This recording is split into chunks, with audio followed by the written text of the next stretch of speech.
You're listening to the Hello World Podcast, number 60. My name is Sean Wildmuth, and I'm your host. The Hello World Podcast is where you can hear from some of your favorite developers, authors, and speakers about how they got started in this business and the decisions they made along the way. We go way back to their first computer, their first code experience, and their first job. We've decided not to have a sponsor for the podcast, but if you want to support the podcast and the kinds of things that I do, feel free to visit my Pluralsight courses at seanw.me/psauthor, including my newest course on building a web app with ASP.NET Core. We're currently on a road trip covering 25 cities in North America and Europe. We'll be doing live interviews with some of your favorite developers, including Scott Guthrie, Bill Wagner, and Juliak. See hwroadtrip.com for more information on cities and dates. Today's show comes from the third stop on the road trip, where we got to talk to Rod Paddock in Austin, Texas. Rod Paddock is the editor of Code Magazine. Rod has been a software developer for more than 10 years and has worked with tools like Visual Studio.net, SQL Server, Visual Basic, Visual Fox Pro, Delphi, and numerous others. Rod is president of Dashpoint Software, Incorporated. Dashpoint is an award-winning software development firm that specializes in developing applications for small and large businesses.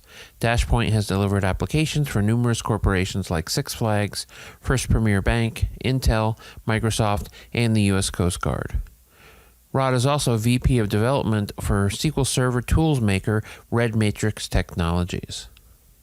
I wanted to get Rod on the show because I think he has an interesting story crossing both writing and development.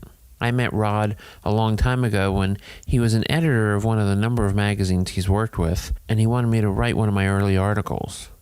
His interest in development and writing also crosses between development and movies as well, and we'll cover that in today's talk. Let's take a listen.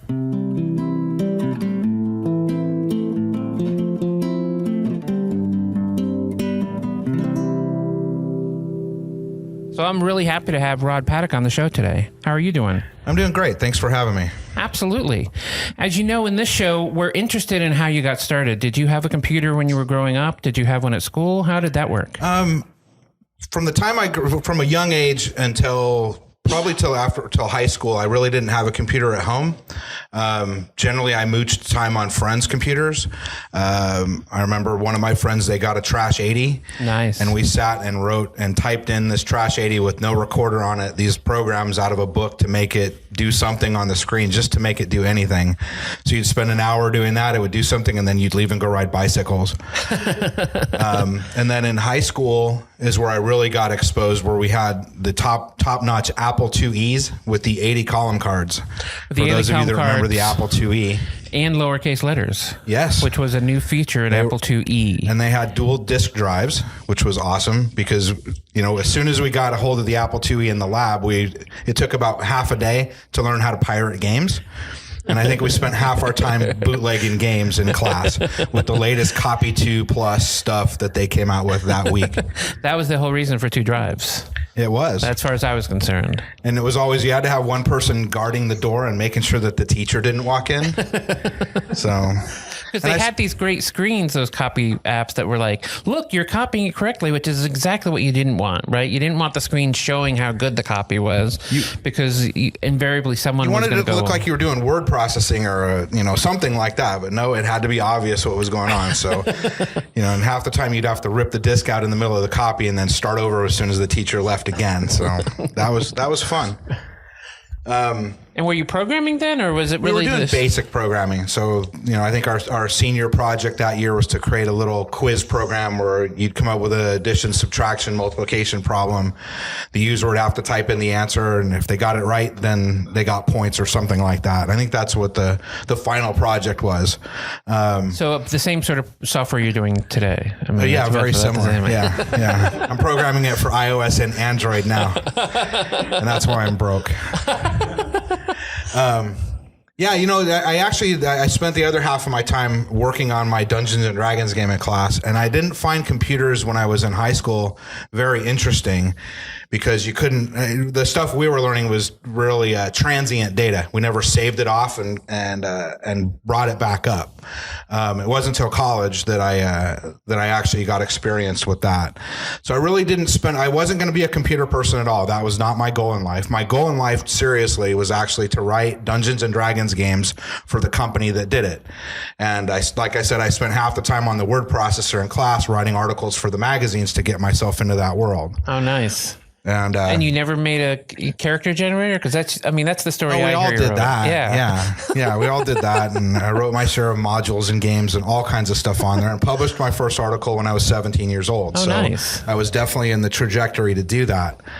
And was that like Dragon Magazine, or it was Polyhedron, which is a smaller variant of Dragon, same company. Kind of a lot of us got our foothold into that. And then I went to college, and I was like I said, I was not going to be a computer person. I just used them as a tool for my writing, and that was about it. I went to community college in Oregon. We moved there from California, and I was going to be a writer. So I took a bunch of writing classes, and I took an editing class, and I took a PageMaker class and a business applications class, where we learned the top of the line business software, Lotus 1-2-3 and WordPerfect. And then I spent the other half of the class dealing with PageMaker. And this is a version of PageMaker that didn't have autoflow. So you could drop an image around, and you had to actually position text around an image, where like a version later you could drop an image in and it would flow the text around the image automatically. That was state of the art.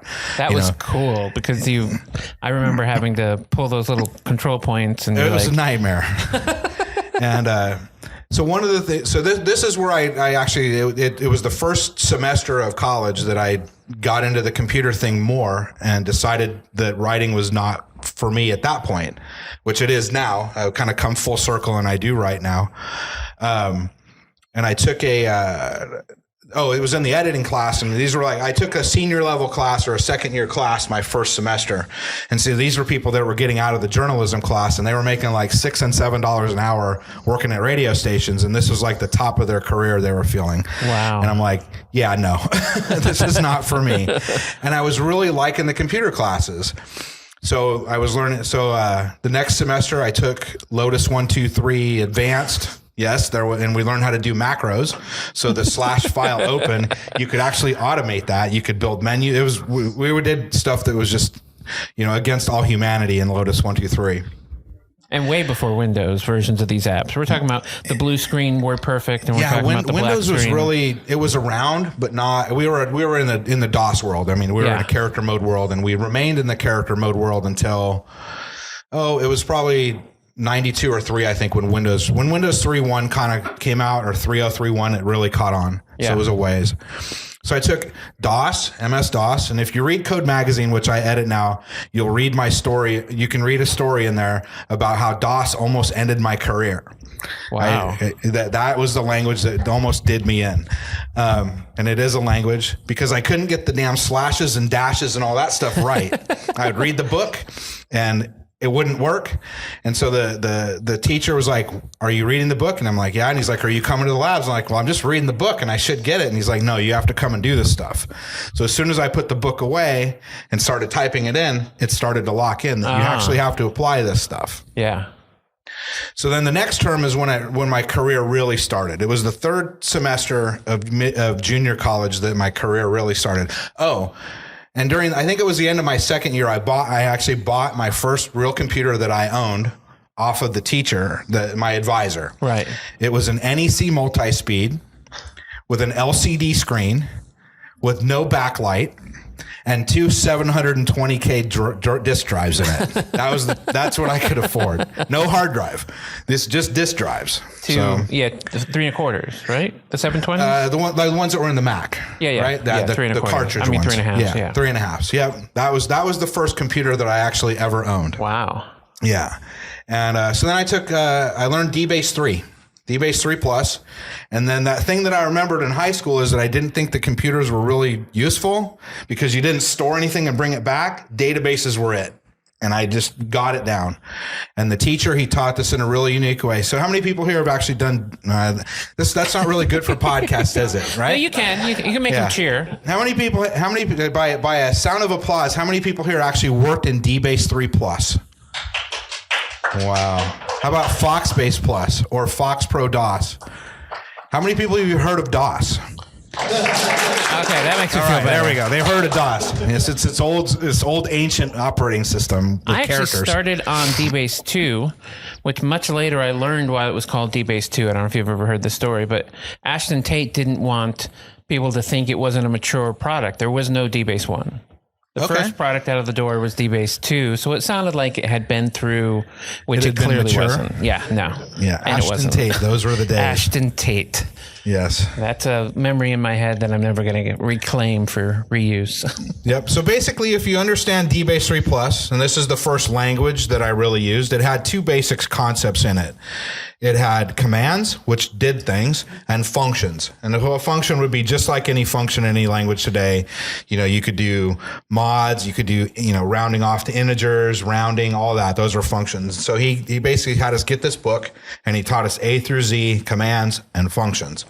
So at the end of that term, I was nearly employable. I could actually do stuff because there was a lot of that kind of work going on. And that would have been 88 or 9, probably. And that was like $9.50 an hour.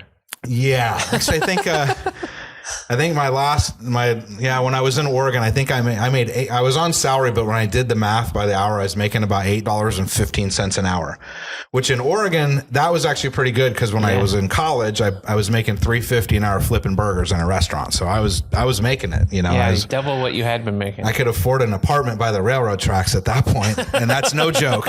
I had no screen doors in the place, and I was by the railroad tracks, and you got used to it eventually. You just didn't hear it. It would shake the place, but those were the days. And then you finished college there in Oregon? Actually, I think it was after about a year and a half, I went to work at a resort. Or actually a property management company. Actually, that was my first job after being a cook. Right. And I still have the printout of the program. So there I was writing code in, I think it was DBase 4 or Foxbase Plus, because Foxbase Plus had come out when I was in college. And I used that a lot because you could call them up and they would send you a demo. And the demo was the full-blown package limited to 120 records. So I could write all the programs. And then I figured out another thing you could do is if you actually wanted to ship them, you could buy the runtime license. So I could build with the demo for nothing. And I bought the runtime, and then I could ship my apps and make them full-blown with just the runtime license. Oh, nice. So the first job was at a property manager, where in Oregon there's a resort community, and people that are rich, they buy houses and they don't use them. They rent them out in the summertime. So this company was a property manager. They managed these properties. So, and I still have the program at home. I printed it all out, and 25 years later, I still have it. It's called the Hot Tub Management Program. So about half of these houses have hot tubs in them, and we had to schedule hot tub cleaners. And I wrote a program to list all the places, and I would schedule the hot tub cleaners. And this was the first piece of software that actually did something useful for work that I wrote. That's awesome. And then I left there and went to work at a bigger company, a real resort, doing their IT applications. Now, at this management company, were you just the guy? Were you hired to be the computer guy? I was the network guy, so I learned Novell NetWare. I learned 3Com in college, and then I did Novell NetWare there. For those of you that Novell is still part, some of their stuff is still around, but their NetWare was the thing at that time. Yeah. So I was the network and the software guy at the same time. And the printer guy, I assume? What's that? And the printer guy at some point, right? All of it, yeah. The only thing that I've managed to stay away from my entire career deliberately is telephones. I stayed away. I never wanted to learn how to deal with the telephones, because as soon as you know the telephones, you become the telephone guy. It's true. And that's all you do for the rest of your life. And it's like, nope, I don't even want to know how to transfer a call. It's just like Crystal Reports. It follows you everywhere. Yes. No phones for me. Thank you very much. Or Xerox machines. I stayed away from those too. So the tips for future career advice, like the young man in the room here. Stay away from phone systems. Stay away from some Xerox machines, copy machines. Learn how to program. That's why he's here. That is why he's here. So, and when you went to the resort, were you working with more of a team, or was it still just you? It was me. There were 2 data entry people and then a manager above me. And so the manager above me, he and I programmed. And we were doing Foxbase Plus at that time. And it was just for stuff like for printing real estate documents where people, it was a timeshare. Oh, right. So we were using Microsoft, or not Microsoft. We weren't on Microsoft at that point. We were using WordPerfect to print these, if you've seen real estate documents, these 15-page deed titles and all that. We were doing magic stuff with mail merges and doing all of that work, in the, I guess that would have been 90, around there. And then, when the people would come and if you ever seen these deals where you get something in the mail, you have to come and listen to a sales pitch and we'll give you 2 nights. We did that like crazy. You'd get gift cards to Nordstrom's or whatever the heck it was. Yeah. And, so at the end of those things, people would fill out surveys. And so I wrote a piece of software to record that. This is the funniest story ever with this particular piece of software, because one of my best friends from college took my job after I moved to Seattle. And he is still there to this day, not coding. He's the COO of the resort now. So he managed to work up the chain. But when he was the IT guy, he's like, hey, Rod, do you remember that survey tracking piece of software that you wrote way back when? I'm like, yeah. And he's like, well, we went to read the data and there was nothing there. They'd been typing in this data literally for 10 years. And finally they wanted to run a report. And there was no data. So there was obviously some goof in the program that I wrote way back when. And the data was all gone. And I just laughed my head off when I heard them. Like, are you serious? It took them 10 years to write. And it's like, we collected data for 10 years and nobody ran a report. Right. No one looked at it. No. And then they want to run a report and it's like, nope. All that sorry information that the data entry people had keyed in for 10 years, all gone. So it was very valuable data, obviously, since they were using it. They were using it to fine tune their operations in that company. Well, you mentioned Seattle. What brought you there? Actually, it was a really interesting deal. I moved I wanted to do something different. And the guy that had the job before me, he came into town. And I was thinking of doing something different. He's like, hey, I work at CSC and we're always hiring. Nice. And so I hit print on my resume that was on the computer because I was trying to go to Portland or a bigger city to go to college and finish up my degree because I kind of had tapped out what I could do in Central Oregon. And printed out the resume, sent it to him. And like 3 days later, I get called and they're like, we want to hire you. Nice. No, because I never interviewed. They just looked. So basically these big consulting companies, they're body shops and they need to fill seats. Yeah. That's how they get paid. Yeah. And so this was a mistake I learned in my career then, is to never take a job without getting interviewed. So I didn't know. I'm 20 years old. Who knows? It's like, yeah, I get to move to Seattle and I'm making double what I made in Oregon. Let's go. Yeah. I made $32,000 a year by moving to Seattle. And so I went to, basically I gave my notice, packed up my truck and headed from Central Oregon to Seattle. And I went to work for a computer sciences corporation, on a Navy base. And it was called a task. So I worked with a half a dozen other programmers there. And it didn't take me very long to realize that I didn't want to work for the government. I needed to work because if you work for the government, I apologize because there are great people that work for governments, but these people, it was absurd what they did. They would basically, you do all this analysis on a project and some GS-15 up the line would get irritated about it and just kill it when it could save hundreds of thousands of dollars managing inventory or whatever. And so I made a determination that I need to go work for a company that has a profit motive. That's a good idea. So I lasted there for 4 months and I went to work for this company called the Juice Man. How many people have heard of the Juice Man? I have not. Okay. How many people have watched late night infomercials? These 30-minute deals. Okay. So the Juice Man is exactly what it sounds like. It's not Jack LaLanne. We were before Jack LaLanne, who ripped off our product then. So we sold juice extractors for $300. Wow. On commercials on infomercials and road shows off of television. And we couldn't make them as fast as we could sell them. We were back ordered for the first 6 months I worked there. Wow. because you'd have to, it was all letters of credit, and we'd ship containers full of juicers. I think we were manufacturing them in Korea at that time. So I went to work there. I was on a really great team of people that I'm still in contact with today. And we were doing Fox Pro for DOS at that time. So the D-based language, basically, I have an article I wrote a long time ago. It's called The Houses That Fox Pro Built. So a lot of the .NET community, a lot of people that you know that are speakers and own companies, we all started in the Fox Pro world. So Marcus Egger that owns EPS, and Rick Strahl, who's he's one of the best web guys around. A lot of us started in the Fox Pro world. Massey. Beth is a Fox Pro person. Lots and lots of people came up through the Fox Pro ranks.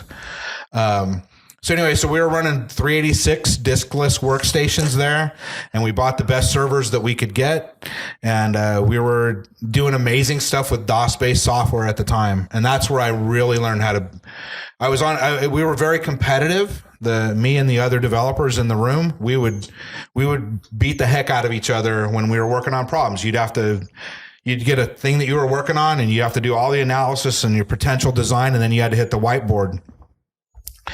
And you'd go to the whiteboard and present your ideas, and you would get beat up by the other 3 or 4 people. The department grew in size after a while, but we'd beat each other up. Not in a we hate you kind of way, in a I want to poke all the holes in your design kind of way. Right. And so when we came up with designs, they were right. And we were doing, the Fox Pro had some really interesting concepts that came out in that era of being able to query 2 million records in a millisecond kind of thing with some of this indexing stuff they did. So it was all order processing. That's what we did. And we did that for a couple of years. And you became comfortable with that sort of, I don't want to say antagonistic environment, but that in this competitive environment that you realize that everyone was getting better because of the nature of this environment. No one was trying to not hurt each other's feelings. They were trying to find the right design. Yeah. It was always the challenge to get the right piece of software at the end of the day that fulfilled all the requirements and didn't miss anything. And it was very much a dynamic where it was never personal, because you'd get beat up for 2 hours and be like, oh, break time, let's go to the convenience store. And all of us would walk to the convenience store like we did every day and just shoot the bull on the way, and then come back, and then right back into the trenches, working on the designs and all that. So it was never, I have other developers I work with, and if you're outside the room watching what we're going on, you're like, we better call security, because we're heated. And that's the kind of process that I like to go through. Yeah. It just makes I like to be challenged. And I think that's working with other developers is the way to do that. You have to have people that challenge your assumptions all the time, and you challenge theirs back. Never want to be the smartest guy in the room either. No, as far as I'm concerned. It gets old, when you're it does. And I'm not saying that I'm always the smartest guy in the room, but I'm a senior developer on a lot of projects. And a lot of times I don't have somebody at my peer level to challenge anything I say. So sometimes you just have to build that. Yeah, absolutely. Or sometimes it's the people you never expect that challenge you and give you things and ideas that you'd never think of. And I found that having that environment can sometimes be difficult in sort of like, really, you can trust me. I used to be the guy in the office all the time. And until I went to this other place where I was clearly the worst guy in every room, right? There was no way I was ever going to get any better until I was the worst guy in every room for a while, until I got the confidence to question, because there is that sort of, the senior guy is senior because he knows more. And that's not always the case. He's just been around longer and maybe has more perspective, but everyone can be wrong at every moment was something I had to learn. I didn't get that at all because everyone stroked my ego the first 4 or 5 years in the industry. Mm-hmm. I think that was one of the things that when the manager in that department hired me, he's like, I want you to know I've only hired the best people. So you need to fit in here or you're going to be gone. Right. And that raised the level. Yeah. So raised the stakes, but also it was one of the most rewarding places I've ever worked. So, that's awesome. Yeah. And to get it that early in your career is a little lucky. I think I was like my fourth I did about 2.5 years in Oregon. 6 months or so 4 months to 6 months. And then I was there for a couple of years. So it was like my 4th and 5th year of working regular jobs, doing business stuff. Nice. And when you started working with these people, did you get a different sense of what it meant to be managed by the people in the organization? I mean, Because now you're often the senior developer on a project. How did you learn that skill of being the senior developer with more junior guys under you? I actually, at that point, I wasn't managing people. It took another 2 years after that before that arose in my career. And probably a little bit longer. So I took another job after that. So basically the infomercial business is a boom and bust thing. Right. So we went from $0 to $85 million in sales in a year and a half down to like nothing. Right. And these infomercial companies, they need to have their next product. And we had our next product, but it was a little bit late to the game. Mm. So it was a bread machine. And right as they were kind of closing the doors and selling the place off, Consumer Reports came out with the bread machine ratings, and our bread machine was the number one in the book. And so the company, actually the interesting deal is that company and the people that did it, if you've got a George Foreman grill, same group of people ended up selling the Juice Man to Sultan that sold the George Foreman grill. And they ended up owning the juice machine and the bread maker and all that. So then I went to work for a company called Pinnacle Publishing. We did add-ons like a long time ago. You'd have third-party add-ons like in Visual Basic 3, there was a graphing tool in there called Graphic Server. Oh, yeah. So our company sold that. Oh, okay. And I got that royalty check from Microsoft for VB3 was pretty fat, the way I understand it. And that was in the box when I bought. Yeah, but VB3. They got a royalty for it. I'm sure. And it was, the check kept the lights on for quite a while. I'm sure. And then, so I got laid off there, which is the most interesting thing. And the way that worked out, it worked out really well because I'm still doing the same job from when I got laid off in 1994. And they said, "Oh, we're going to lay you off. Let us know when you're done." So I was working on stuff. I'm like, okay. So what I did is I said, here's the deal is I'm going to work 1 or 2 days in the office a week, and the rest of the days I'm going to work at home. So I'd get my stuff done in the 1 or 2 days and a little bit of time at home. And then all the people I was moonlighting for at the time, I called them all up and I said, by the way, I got laid off. You guys have more work for me to do. And every single one of them's like, oh yeah, we have a lot of stuff for you to do. So I became a consultant. So I decided instead of getting another, I call it a W-2 job. Right. I became a consultant. And then I also started training. So I started teaching Fox. Yeah, I was Fox Pro for Windows and DOS on the road for a company called Application Developers Training Company, AppDev. Yeah. They do videos now. Yeah. But we were road monkeys then. So I did 11 weeks the first year out on the road teaching in different cities. And I became quite good at that and stuck with them through ASP 1.1 and before .NET. So we were still doing Fox Pro, but I was teaching ASP web development at the time. Which was blowing up at that point. Yeah, web was taking off. It was, this is, the .ASP pages, which is before we were civilized when we were doing web development. Now it's confused because there's, classic ASP, .NET. Is that what we call it now? I don't know. ASPX pages, and then there's MVC, and, I try and remain halfway buzzword compliant. Which is always a challenge. So I don't know what the question was, but yeah, that's, how did I learn to manage people? Okay. So when I started consulting, I would take on projects where I'd take on bigger projects. So I'd have to subcontract work out. And I had a few favorite people that I learned to deal with, and then people would come and go, but I eventually ended up with my favorites. And I just kind of learned it by doing it, really. Right. It wasn't until about 10 or 11 years ago that I hired my first employee, and I have all of 2 now. So I have 2 people that work for me, one person that lives here, and then the other person that still lives in Seattle, that when I moved out here 7.5 years ago, he stayed with me, but he didn't want to move. Sure. It was when I hired him, and it took a few years because any time and he was fairly green. He knew HTML, he knew CSS, he knew a little bit of JavaScript, but he never programmed. So I took a flyer and I said, I'll teach you how to do it. I'm going to pay you dirt for a little while, but you're going to figure this out and have a career. And he's become quite good now. I can completely hand stuff off, and he'll run with it now. That's awesome. But it was working with him and hiring him on that really taught me how to manage and how to delegate. And I think that's the key thing that managers need to learn how to do, delegate and trust, just to let it go and let your people fail or succeed on their own. Right. And as soon as because it's easy to be very protective and micromanaging and holding on and monitoring everything they do. As soon as you delegate, your world changes. That was the big moment for me when it's like, when I told a client, oh, just call Greg instead of having me go dig the answer up, call him because he knows the answer. Right. So that was like it's like, I just did that.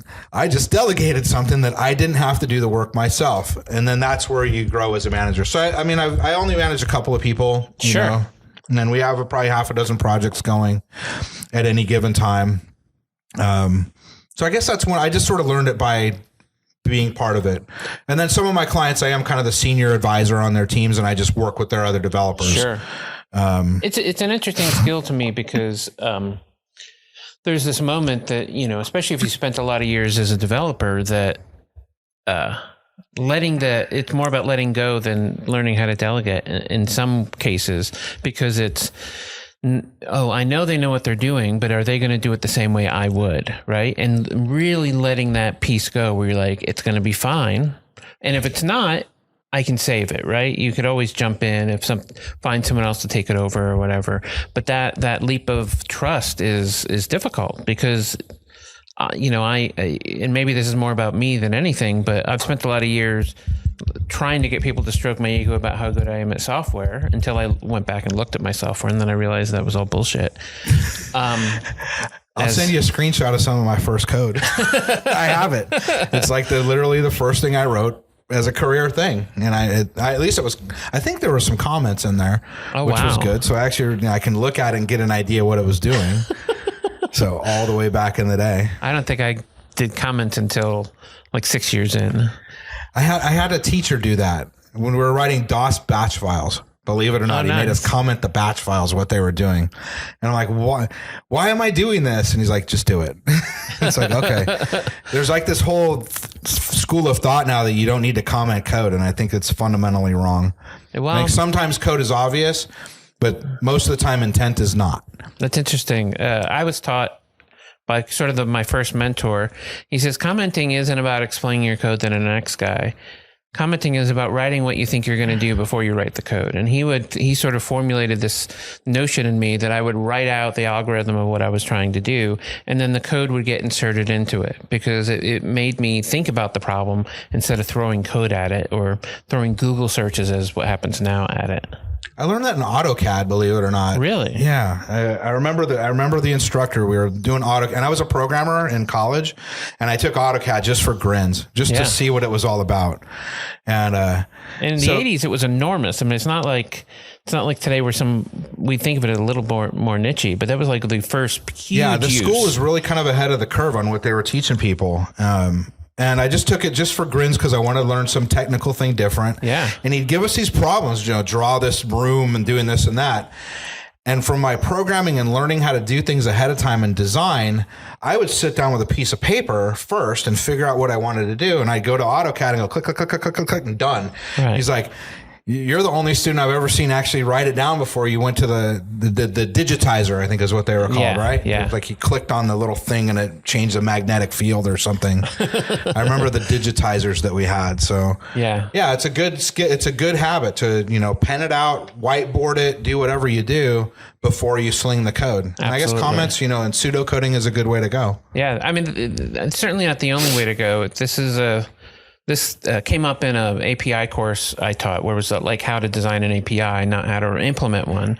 And that is, I force people to write down what the API is going to look like, because that is your first experience with a third-party developer. That's what they're going to see. They don't see all these things that you think are important by how all the internals work. The API making sense is so much more important than how you implement it. APIs are difficult. I had a couple of projects a long time ago. We were designing APIs for shrink wrap stuff. And it takes a while to really nail it down what you want to do. Absolutely. So that's a good way to do it. Yeah. Well, thanks so much for being on the show. Thanks for having me. This has been awesome. I appreciate it. I had no idea what to expect, and it's been fun. And it's fun because I came up with like, oh yeah, that story and that story. And there are a few that I have. So yeah, it's been cool. Thank you. So have you checked any of your recent code to see if it's actually saving to the database? Because that might be a... We do unit tests now, so we automate that stuff. Awesome. We make sure that the data is there. Yeah. Well, thanks again, and everybody.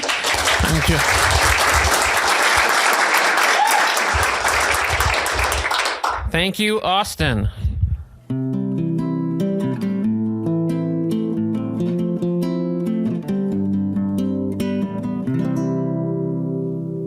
Thanks for listening to the Hello World Podcast. Remember, you can subscribe to the Hello World Podcast at HW